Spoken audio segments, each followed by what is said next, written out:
Program ini didanai oleh para sahabat dan mitra dari Joyce Meyer Ministry.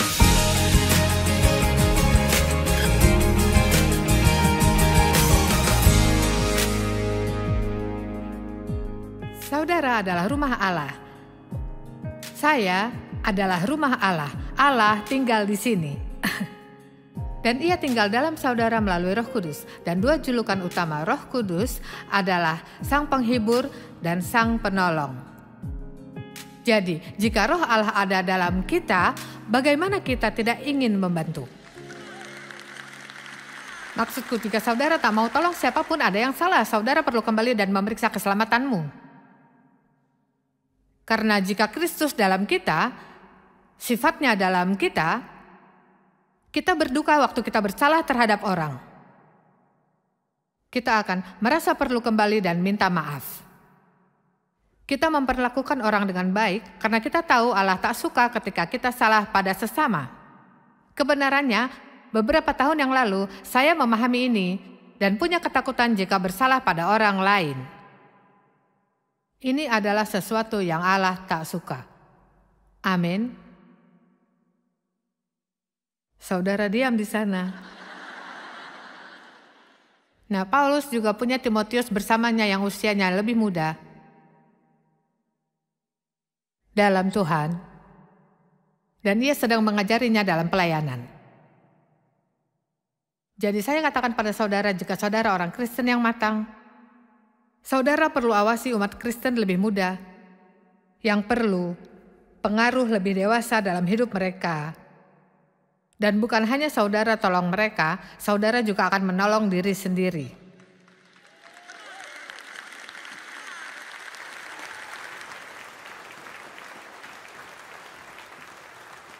Dan membimbing bukan artinya saudara menemukan seseorang yang akan menanyakan semua langkah mereka berikutnya, dan kini saudara bisa menyuruh-nyuruhnya setiap saat.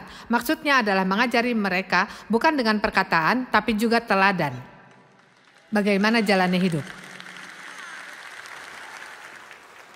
Paulus hampir selalu memulai sapaannya dengan istilah ini, damai sejahtera menyertaimu. Dan wah, ini suatu maksud aku bisa bahas dalam 4 seri. Karena saudara tak bisa damai tanpa mengenal kasih karunia. Dan kasih karunia adalah perkenanan Allah tapi juga kuasa Roh Kudus dalam hidup kita untuk memenuhi lewat kita apa yang tak akan bisa kita lakukan sendiri dengan usaha dan perjuangan. Dengan kata lain, pada dasarnya di luar aku kamu tak dapat berbuat apa-apa.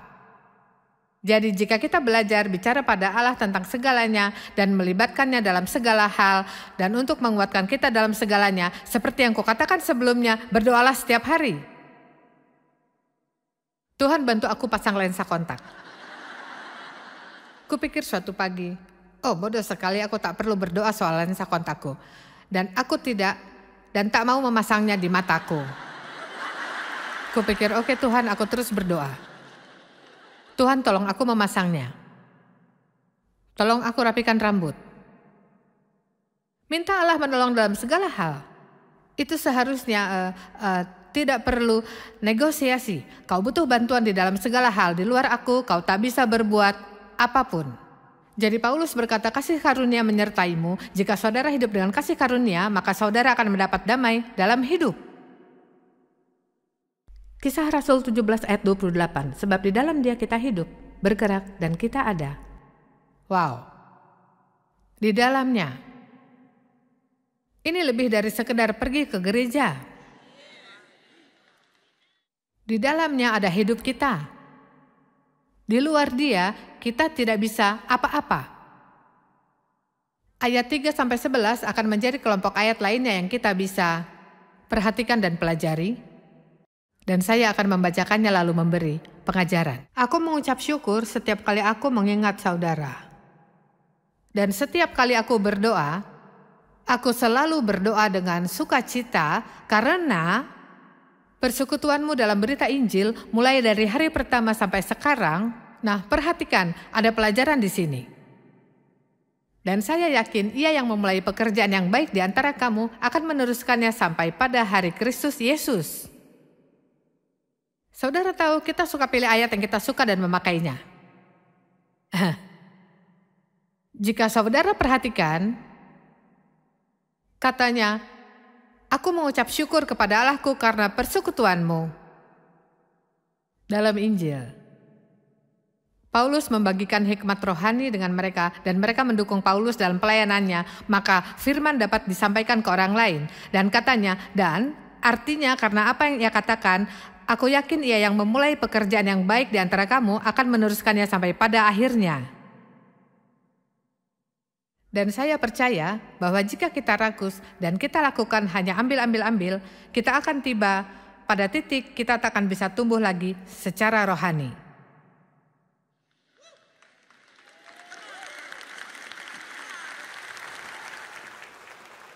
Dan katanya, memang sepatutnya aku berpikir demikian akan kamu, sebab kamu ada di hatiku.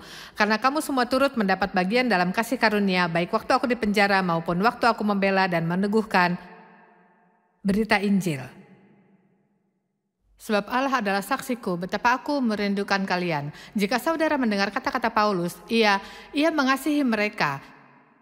Ia bukan hanya seseorang yang bisa menyuruh mereka bekerja atau rasul besar yang muncul dan dipuja banyak orang. Katanya, aku datang untuk melayani dan merindukan kalian. Aku punya kerinduan di hatiku untukmu.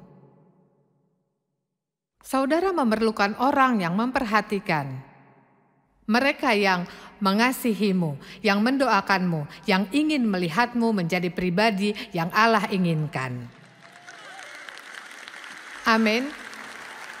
Jika saudara tidak di bawah kepemimpinan itu, teruslah mencari hingga menemukan yang tak hanya menyuruh lakukan sesuatu, tapi yang akan mengasihiku. Amin.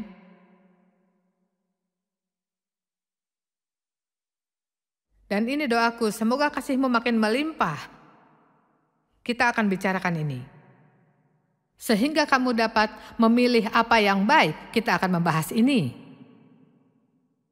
Supaya kamu suci. Menjelang hari Kristus, ini pesan berbeda. Penuh dengan buah kebenaran yang dikerjakan oleh Yesus Kristus untuk memuliakan dan memuji Allah. Nah,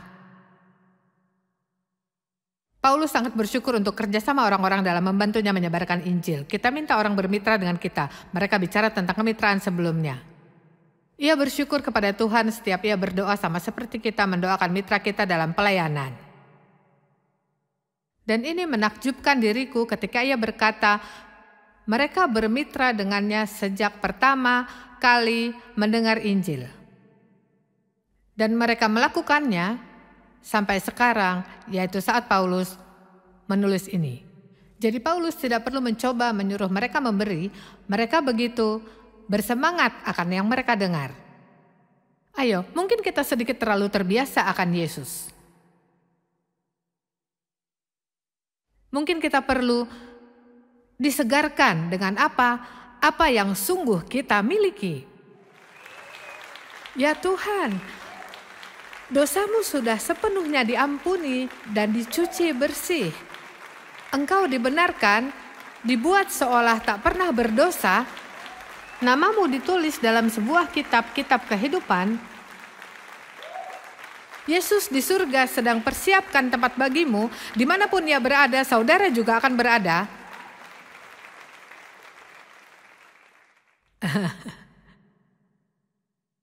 Kita tidak perlu hanya bersemangat akan yang Allah bisa lakukan, tapi takjublah akan pribadinya.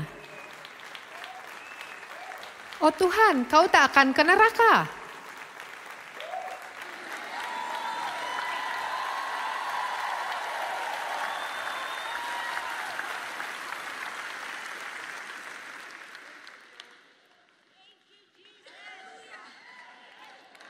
Jadi Paulus sangat bersyukur akan mereka. Saya ingin kita melihat sebentar di kitab Korintus pasal 8, 4 ayat pertama. Saya tidak tahu apa yang mereka miliki yang kita tak punya sekarang, tapi tentu mereka tidak perlu disuruh memberi. 2 Korintus 8. Dengarkanlah ini, bayangkan ini. Saudara-saudara, kami hendak memberitahukan kepada kamu tentang kasih karunia yang dianugerahkan kepada jemaat-jemaat di Makedonia.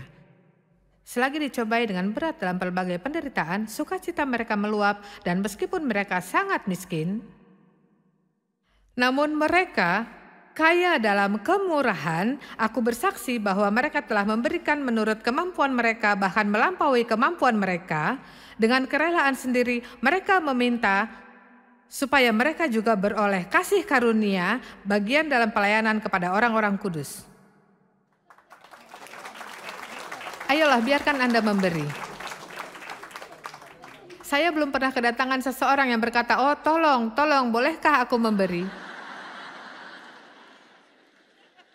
Saudara tahu orang pelit, alasan kenapa kita tak bisa tiba di titik di mana mereka tak bisa menerima karena hati mereka kecil. Tapi orang murah hati, saya senang kata murah hati. Dan saya fokus pada menjadi murah hati. Nah, bukan sebatas hanya uang, tapi murah hati dalam segalanya. Selalu melakukan lebih dari yang mampu kita lakukan. Mendorong diri sedikit lebih. Saya tak ingin berhenti bertumbuh. Kemitraan bukanlah hubungan satu sisi. Ada dua pihak bahkan lebih yang punya tanggung jawab. Paulus menolong mereka lewat khotbah dan mereka menolongnya melanjutkan dengan mendanai pemberitaan Injil. Nah, saya harus ceritakan kisah ini karena ini menyampaikan pesan lebih baik dari semua yang ku dengar, dan ini kisah nyata dan menyampaikan pesan tentang bagaimana jika saudara tidak mengembalikan, maksudku kau tahu. Kau mungkin tak ingin jadi bayi rohani hanya terima saja. Tapi saudara akan tiba di satu titik di mana Allah akan mulai taruh di hatimu untuk memberi, dan jika tidak, dan terus tidak lakukan, saudara akan tiba di titik di mana saudara tak bisa menerima apa-apa lagi. Ada seorang wanita mendatangiku dan dia berkata, "Aku malu memberitahumu ini, tapi katanya aku rasa aku harus." Katanya, "Aku sudah datang ke konferensimu bertahun-tahun, aku sudah banyak bertumbuh, kau banyak mengajarkanku, tapi katanya aku harus jujur dan memberitahu bahwa beberapa tahun terakhir aku tak dapat pelajaran lagi." Dan katanya, "Sebenarnya kupikir saudara punya dosa di hidupmu dan kehilangan pengurapanmu, jadi aku mulai berdoa untukmu."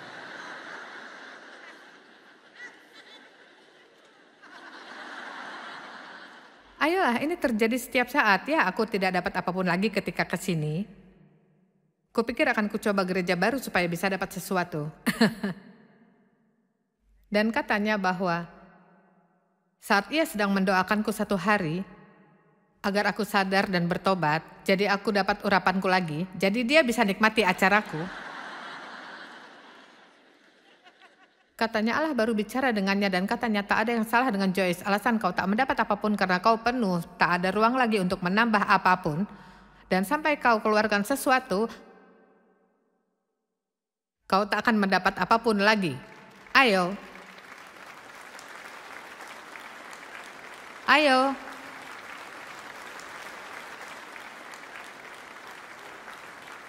Kupikir kita semua tahu gereja, dan maksudku bukan gereja manapun, tapi gereja punya masalah. Kita adalah generasi paling egois yang pernah hidup, dan kita punya lebih banyak dari generasi manapun. Jadi semakin banyak kepunyaan kita, kadang semakin egois diri kita. Kita punya begitu banyak yang bisa kita gunakan untuk memberkati orang. Tapi kita mau menyimpannya kalau kita butuh, lalu waktu kita butuh tak tahu simpan di mana dan beli yang baru. Ayo. Maksudku, aku simpan barang supaya bisa kupakai saat butuh, tapi menurut saudara, bisakah aku temukan saat mencarinya? Tidak. Bukankah kisah yang dia ceritakan sungguh menakjubkan? Jadi saudara mungkin berpikir jika saudara datang ke suatu tempat dan tidak mendapatkan apapun lagi.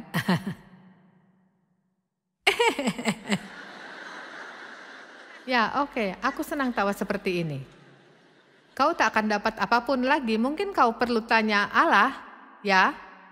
Mungkin saudara ingin melakukan perubahan, saudara tak ingin saya mendapat, saudara ingin saya memberi.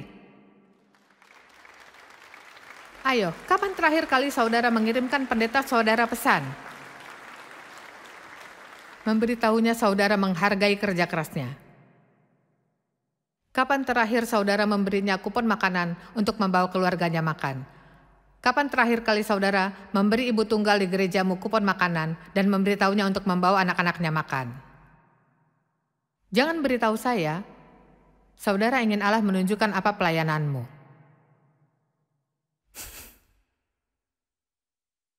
Kupikir terkadang mereka yang berdoa demikian hanyalah mencari panggung.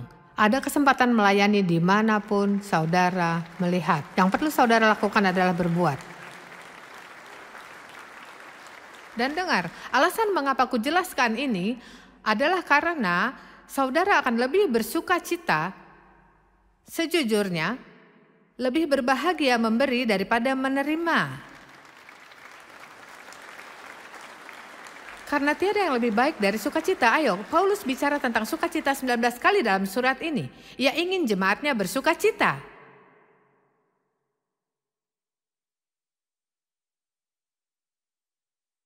Dalam ayat 7 dan 8, Paulus menyampaikan kasih sayang kepada jemaatnya dan bagaimana mereka sangat dekat dengan hatinya. Saya katakan dengan jujur dan saya bukan sedang menyatakan hal yang manis. Saya melakukan ini dalam hidupku sekarang karena saya mengasihi sesama dan saya sungguh ingin saudara jalani kehidupan yang Kristus inginkan.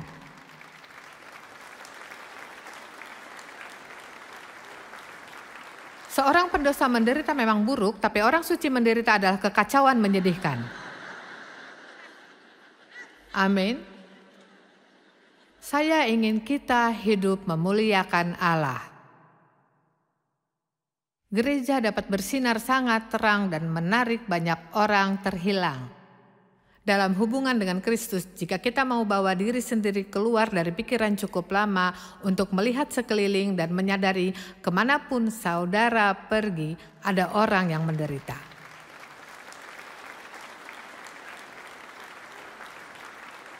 Saya bicara tentang hal yang saudara bisa lakukan saat pulang.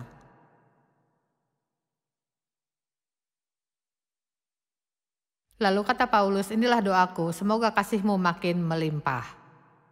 Pernyataan ini begitu kaya. Saudara tahu apa katanya? Mereka berjalan dalam kasih dan ia bangga akan mereka. Tapi katanya, aku ingin kasihmu melimpah. Katanya, aku tahu kamu berjalan dalam kasih, tapi aku ingin kamu bertumbuh. Salah satu hal terburuk yang bisa kita lakukan adalah menjadi puas dan sibuk dengan urusan kita. Ya, saya baik-baik saja. Tidak, bukan begitu. Saya ingin jadi lebih baik. Saya ingin lebih memuliakan Allah. Saya ingin dipenuhi kasih. Saya ingin belajar bagaimana mengasihi sesama seperti cara Yesus mengasihi. Bisakah siapapun di sini mengatakan kita benar-benar mengerti kasih tanpa syarat? Begitu banyak kasih kita masih tergantung perlakuan orang. Kata melimpah artinya jumlahnya banyak, dipadati, meluap-luap, penuh sesak, dipenuhi untuk lakukan lebih dari seharusnya.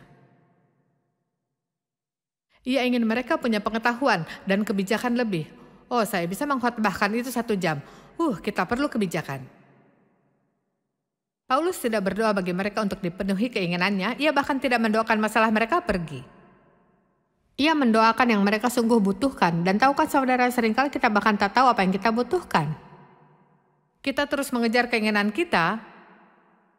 Lebih baik kita cukup meminta Allah apa yang kita butuhkan. Jika tak tahu, cukup katakan, aku bahkan tidak tahu apa yang kubutuhkan, jadi Allah sediakanlah kebutuhanku. Dan jika yang kuinginkan bukanlah yang kau inginkan, maka jangan berikan. Lalu ia berdoa agar mereka belajar sehingga kamu dapat memilih apa yang baik. Bagaimana seorang baik bertindak?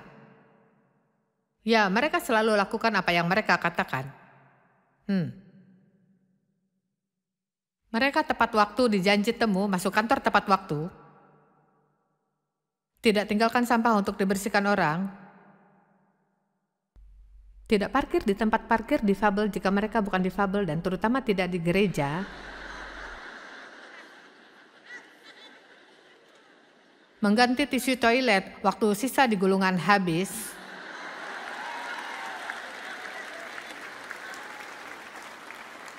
Tidak mengotori dudukan toilet umum dan meninggalkannya seperti itu. Aku membencinya. Waktu tisu terakhir habis, mereka ambil box lainnya. Jika diberi kembalian lebih ketika membayar, mereka kembalikan. Mereka mengembalikan kereta belanja kembali ke tempat yang ditandai.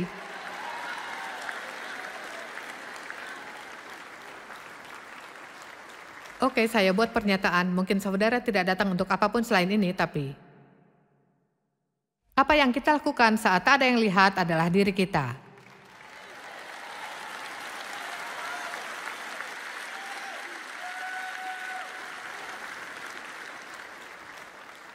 Lihat, ku katakan, ada banyak yang ingin ku sampaikan, tak cukup waktu. Kita perlu lebih banyak rasa takut akan Tuhan. Bukan karena takut disakiti Tuhan, tapi rasa takut penuh hormat bahwa ketika kulakukan apapun, dimanapun, Allah melihat. Allah melihat semua perbuatan kita, semuanya. Jadi, jangan merasa hebat karena menarik seseorang melihat kehebatanmu. Jadilah hebat karena saudara melayani Allah yang hebat. Amin. Maksudku, kukatakan pada Allah, saya ingin lebih lagi. Tak dapat berkhotbah dan tidak menghidupinya. Luar biasa, banyak hal-hal kecil yang kita hanya lakukan sebagian dan tinggalkan. Dan saya tahu dalam hati, ayo kembali lakukan. Tak ada orang, hanya aku. Aku tak perlu lipat handuk benar, ini handukku. Aku bisa simpan di laci jika aku mau. Tidak, kembali lakukan dengan benar. Ayo. Oh Joyce, saya berharap dapat firman malam ini.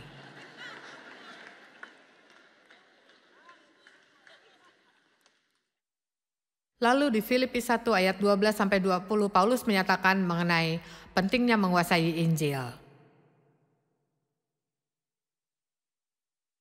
Keberadaannya di penjara justru telah membuatnya menguasai Injil. Orang ini sangat positif. Maksudku, ia bisa saja mengganggu orang yang negatif. Maksudku, ia di penjara, ia dipukuli 5 kali. Lapar, harus sembunyi, ditinggalkan orang di sidang pertama. Tahukah saudara perkataannya ketika ditinggalkan semua di sidangnya? Allah, ampunilah mereka. Dan ku tahu engkau akan membereskannya. Ia tidak khawatir apa yang orang lakukan padanya. Ia berdoa bagi mereka. Biarkan Allah membereskan. Berapa banyak hal yang seharusnya kita bisa beri pada Allah dan selesaikan urusan kita tanpa harus membuat kita sedih. Ayo. Ya, saudara tidak merespon benar. Saudara tak merespon benar.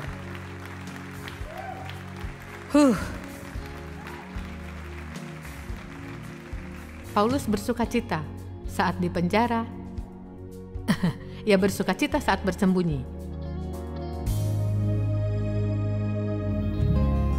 Saudara tahu, saat kita lemah dan berpikir akan menyerah, mari mengingat sukacita yang akan kita miliki ketika kita menyelesaikan yang kita mulai. Selalu kukatakan ada permulaan dan ada akhir, tapi juga ada di antaranya. Terkadang tidak terlalu sulit untuk mulai hal yang baru, dan selalu baik untuk menyelesaikan, tapi harus bisa bertahan di antaranya. Jadi ingatlah, dengan dorongan Allah, kita bisa lakukan yang Ia ingin kita lakukan.